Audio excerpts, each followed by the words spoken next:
ரெண்டாவது கணக்கு பார்க்கலாம். ஒவ்வொரு லைனுமே வந்து சரியாக தவறான்னு மட்டும் சொன்னால் போதும். அதுதான் எப்படின்னு பார்க்கலாம். ஃபஸ்ட்டு சம் என்ன கொடுத்துருக்காங்கன்னா எக்ஸு கூட்டல் நெகட்டிவ் எக்ஸ் ஈக்குவல் டு 0. இது வந்து சரியாக தவறான்னு சொல்லி பார்க்கணும். எப்போவுமே நமக்கு வந்து இந்தமாரி இங்கிலீஷ் லெட்டரில் வச்சு ஒரு கோவையோ இல்லை ஈக்குவேஷனோ கொடுத்துட்டாங்கன்னா ஜஸ்ட்டு ஒரு வேல்யூ எடுத்து சப்ஜெக்ட் பண்ணிப்பாங்க. ஓகேங்களா? சின்ன நம்பர்லேருந்தே நம்ம போடலாம். ஃபஸ்ட்டு நம்ம வந்து எக்ஸ் வந்து 1ன்னு வச்சு சால்வ் பண்ணுவோம். இப்போ எக்ஸு ஈக்குவல் டு 1ன்னு வச்சு சால்வ் பண்ணுறோன்னா அதுக்கு என்ன அர்த்தம்னா எக்ஸ் எங்கெல்லாம் இருக்கோ அந்த இடத்துலலாம் வந்து 1 நம்ம போட்டணும். அப்போ 1 + -1 ஈக்குவல் டு 0. நமக்கு நல்லா தெரியும்னா 1ஐயும் -1ஐயும் கூட்டினா நமக்கு வந்து 0 தான் கிடைக்கும். இதேமாதிரி ஒரு 2 நம்பர் நம்ம ட்ரை பண்ணி பார்ப்போம். -2ஐயும் கூட்டினாலும் 0 தான் கிடைக்கும். நம்ம ஒரு நெகட்டிவ் நம்பர் ட்ரை பண்ணுவோம். -3 கூட்டல் -3 -3 வந்து +3 ஆயிடும். ஸோ -3 +3 அண்ட் ஃபைனலாக நமக்கு ஆன்சர் 0 தான் கிடைக்குது.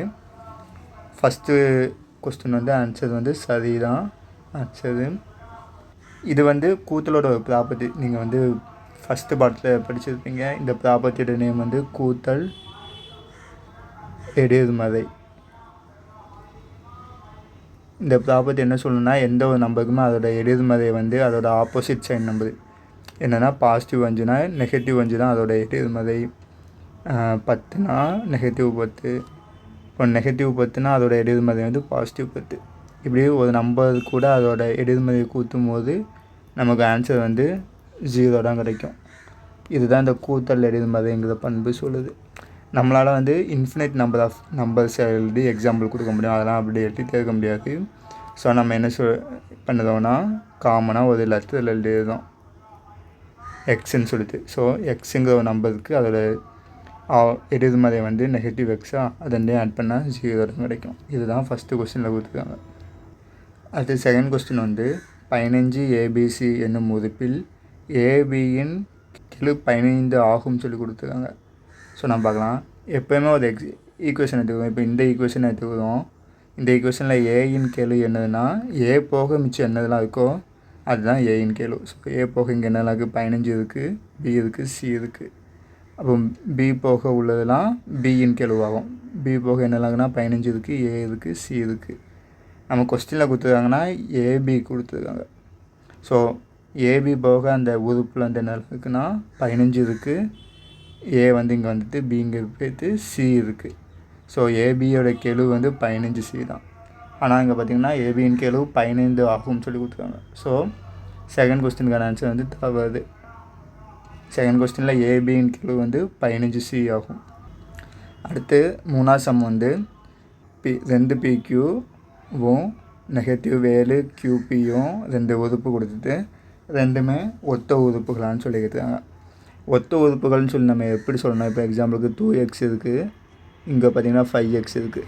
ரெண்டுலேயும் காமனாக 5x இருக்கா? ஸோ அப்போ இந்த ரெண்டுமே ஒத்த உறுப்புகள்னு சொல்லி சொல்லுவோம். இதுவே 5y இருக்குது, 5z இருக்குன்னா இங்கே பார்த்திங்கன்னா காமனாக yயும் z வந்து காமனாக இல்லை. ஸோ இது வந்து மாறுபட்ட உறுப்பாகும். இது வந்து ஒத்த உறுப்புகள் ஆகாது. இன்னும் 2 நம்பர் வச்சு பார்க்கலாம். 2 மாறி வச்சு பார்க்கலாம். இப்போ 2xy இருக்குது, அதுமாரி 4xy இருந்தாலும் நமக்கு பார்த்திங்கன்னா xyங்கிறது காமனாக இருக்குது. ஸோ இந்த ரெண்டுமே வந்து ஒத்த உறுப்பாகும். கொஸ்டினில் பார்த்திங்கன்னா நமக்கு வந்து PQ இருக்குது, செகண்டில் வந்து QP இருக்குது. அண்ட் இங்கே ஒன்று நோட்டீஸ் பண்ணிங்கன்னா தெரியும், ரெண்டுமே வந்து மல்டிப்ளையில் இருக்குது. அதாவது பெருக்கல் இருக்குது. பெருக்களோட பரிமாற்று பண்பு படிச்சிருப்போம். எப்போனா முதல் பாட்டில் படிச்சிருப்போம். அந்த பெருக்களோட பரிமாற்று பண்பு என்ன சொல்லுதுன்னா ஏபின்னு சொல்லி 2 நம்பரை நம்ம பெருக்கிறோன்னா அது வந்து பிஏக்கு வந்து ஈக்குவலாக தான் இருக்கும். பேசிக்காக இது என்னென்னா ஏபியும் பிஏவும், அதாவது பெருக்கும் போது அந்த ஆர்டர் வந்து முக்கியம் இல்லை. ஸோ அதேமாரி நம்ம வந்து செகண்ட் உறுப்போட ஆர்டரை மாற்றிட்டோம்னு வச்சுக்கோங்களேன். ஃபஸ்ட்டு உறுப்பு வந்து 2PQ, செகண்ட் உறுப்பு வந்து -7 PQன்னு சொல்லி ஆயிடும். இப்போ பார்த்திங்கன்னா ரெண்டுமே வந்து காமனான உறுப்பு இருக்குது. ஸோ இதுக்கான ஆன்சர் வந்து சரிதான். ரெண்டுமே ஒத்த உறுப்புகள் தான் கொண்டு. இதை நம்ம எப்படி மாற்றி எழுதணும்னா பெருக்களோட பரிமாற்று பண்பு யூஸ் பண்ணிட்டு எழுதணும். இந்த பெருக்களோட பரிமாற்று பண்பை லைட்டாக ரிவைஸ் பண்ணதுனாலும் பண்ணிக்கோங்க. சின்ன நம்பர் 2 எடுத்துக்கிறோம். 4ஐயும் 1ஐயும் பெருக்கும். அதுமாதிரி வரிசையை மாற்றி 1ஐயும் 4ஐயும் பெருக்கும். 4 1 4 தான், ஒரு 4 4 தான். ஸோ பெருக்கும் போது நமக்கு ஆர்டர் வந்து முக்கியம் இல்லை. அடுத்து 4வது கணக்கு பார்த்திங்கன்னா ஒரு ஈக்குவேஷன், அதாவது இயற்கணித கோவை கொடுத்து அதில் ஒய்யோட மதிப்பும் கொடுத்துட்டாங்க -1ன்னு சொல்லிட்டு.